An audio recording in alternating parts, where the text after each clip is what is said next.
For those of you who are Zecharia Sitchin fanboys,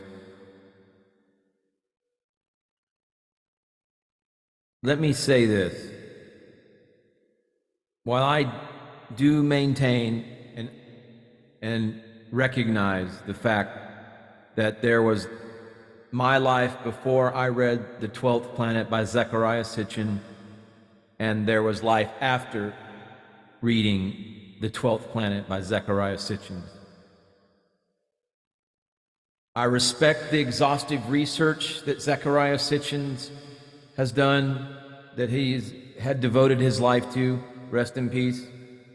I respect the great scholar that he is, because, as I said, he changed my life. His book, The 12th Planet, changed my life. He contributed to opening up our planet's memory of the Anunnaki. Scholastic and intellectual viewpoints and written documents are of value and add one part to understanding who we are. However, I feel we must not rule out our holographic, multidimensional viewpoints as being of equal value. Namaste, namaskaram. I also feel that Zecharia Sitchin was somewhat on the payroll of the dark cabal, the Anunnaki, the deep state, or the negative faction of the Anunnaki. There is positive, but by and large, the negative faction of the negative ETs of the Anunnaki were in charge of the deep state, dark cabal, Illuminati. But that being said about Zecharia Sitchin, I don't agree with all of Zecharia Sitchin's data, okay? I see the Anunnaki in a much broader scope. The Anunnaki had bases around the world, okay? Not just there in the Middle East. Yes, primarily in the Middle East, Lebanon, Israel, Egypt, Iraq, but also in India and South Africa. There are many artifacts that still exist in Iraq, but they're not allowed to be seen. And in fact, that's really what the United States Army, what they were doing in Iraq in the first Gulf War, and certainly in the second. They went straight for the artifacts and the museums in deep Iraq. Anyway, that's a story for another time, folks. But this is how real all of this topic is. Okay. Saddam Hussein had hoarded many of these and kept many in private vaults under the ground. But hopefully, this information won't be too shocking for most people. You must understand how real this information is. Okay, much still lies beneath the sands, and it would be fantastic for humanity to be able to uncover the past in this region. Between the Tigris and Euphrates rivers, was the birthplace of humanity in modern times on planet Earth. Get it? Plan-ET Earth, the Garden of Eden. And everyone is entitled to have safe access to it. We must know our history. The truth must be revealed. Humans were not only created by God, Source, Prime Creator, the divine grid programmer, but we were genetically and symbolically and literally related to a few off-planet civilizations, and one in particular known on Earth as the Anunnaki. If you believe humans evolved solely from apes, why then are there still apes, okay? Go back to school, all right? All right, this lecture is not for you. You're still a part of the lamestream science and fear-based religious programming. According to our most ancient historical records written at the birth of modern civilization,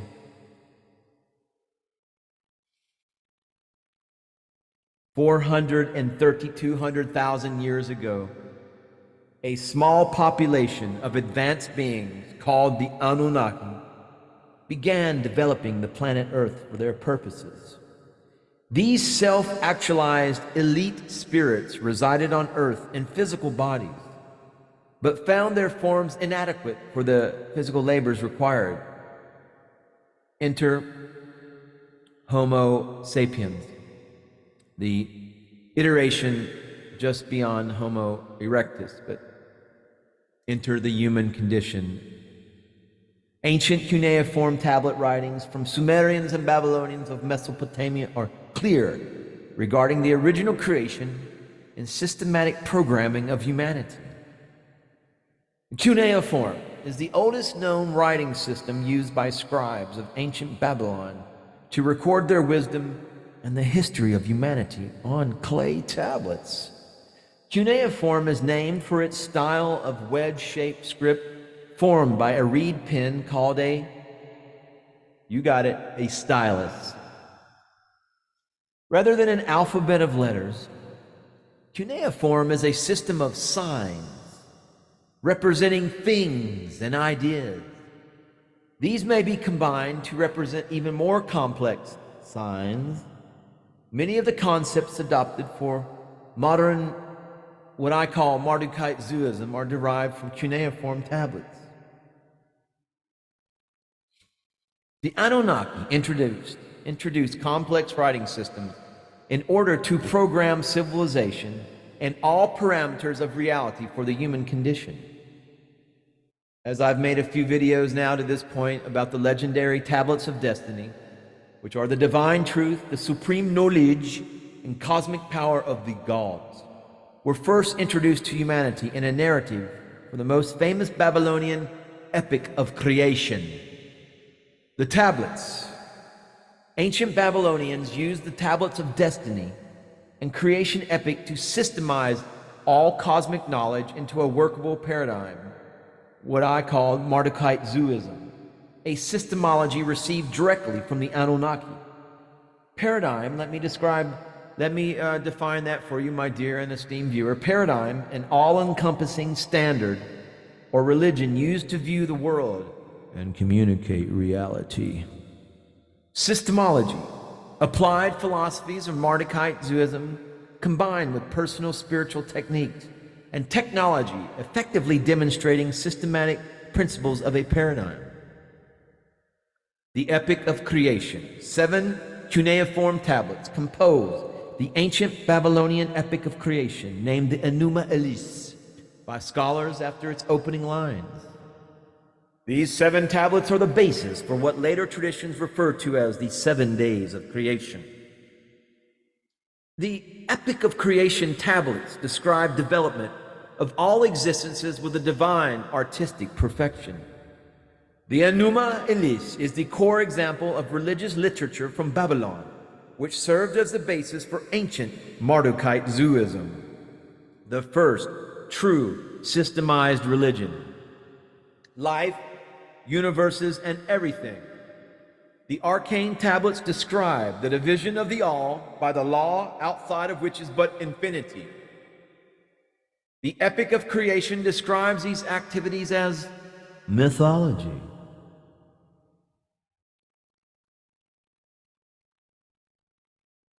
The Mardukite standard zoo model shows that all, An-Ki, envelops both the spiritual existences, An, and the physical existences, Ki, divided by cosmic law and connected by life awareness, Zu, and beyond which is only the abyss, the Apsu, an infinity of nothingness.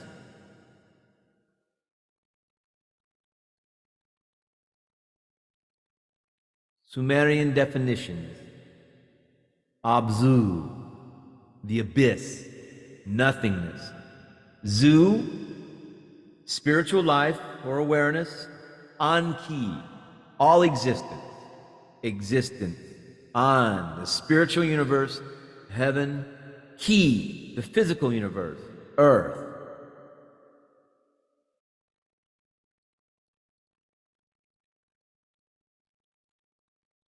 So, this is information from 432,000 years ago, folks. My dear and esteemed viewers, Zu is to know. Zu, knowingness, awareness, or consciousness, spiritual energy, and matter of An, that is observed as life force, and Ki, spiritual life energy, the actual personal spiritual identity or awareness of self as spirit, which extends along a line from the spiritual universe on to the physical universe, ki. Tablets of destiny and the creation epic. The absolute behind all existence is referred to on the tablets of destiny as the infinity of nothingness. It is the only constant static of latent, unmanifest potentiality of all and everythingness. The law, the cosmic law, is defined as the cosmic dragon, the Tiamat. On Epic of Creation tablets, she is the first cause or movement across a sea of infinity. Later, the law becomes a division between spiritual existence on and any physical universe, which is key. The law, Tiamat, permeating all, uses the tablets of destiny and then fixes the systems of finite potential, the systems of manifestation, substance, motion, and awareness. Before heaven or earth are named, the formation and interaction of active existences, substances, and bodies, and life and gods creates turbulence and waves of action through space. The governing system of cosmic law, Tiamat, responds accordingly. She fixes the tablets of destiny to her deputy, a messenger wave action of the law named Kingu, and sends him rippling out to meet the Anunnaki gods. The Anunnaki assembly of gods prepare to battle the law. When none among them comes forth to engage, it is the Anunnaki god Marduk that volunteers as hero to confront Kingu and Tiamat, but with a condition that the Anunnaki assembly recognize him as chief of the gods upon his success.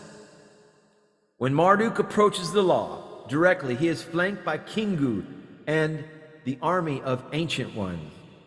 Marduk is able to relinquish the tablets of destiny from Kingu. With the tablets of destiny, Marduk conquers a true understanding of cosmic law and thereby Tiamat. The tablets of destiny and self-honesty. Marduk uses the tablets of destiny to discover self-honesty and the divine knowledge governing cosmic ordering, systems dividing the spiritual universe on from the physical universe, ki. The two universes are connected only by a stream of spiritual awareness, life force, that Sumerians called Zu. So that is what I believe in, this life force, this stream of spiritual awareness, life force, known as Zu. And wisdom from the tablets of destiny are later passed down to and concealed by an ancient, esoteric secret society in Babylon, the scribes, high priests, and priestesses of Mardukite Zuism. Now let's talk about this term self-honesty. It's a term used to describe an original alpha state of clear knowingness and self-directed beingness. Self-honesty is the most basic and true expression of self as I am, free of artificial attachments, reactive response conditioning, and imposed or enforced programming as reality for the human condition. Now, if you're familiar at all with anything to do with L. Ron Hubbard and his system of Dianetics, this is essentially getting clear. Self-honesty, the work of going through all of your attachments, artificial attachments, reactive response conditioning, imposed or enforced programming, essentially what is known as the human condition in the third dimension under the digital matrix. Self-honesty, self-reflection, introspection, spiritual development in modern Mardukite Zuism is referred to as the pathway to self-honesty and the gateway to infinity. It is modeled directly from the ancient mystery tradition observed at the temples of Babylon. The key to the gate.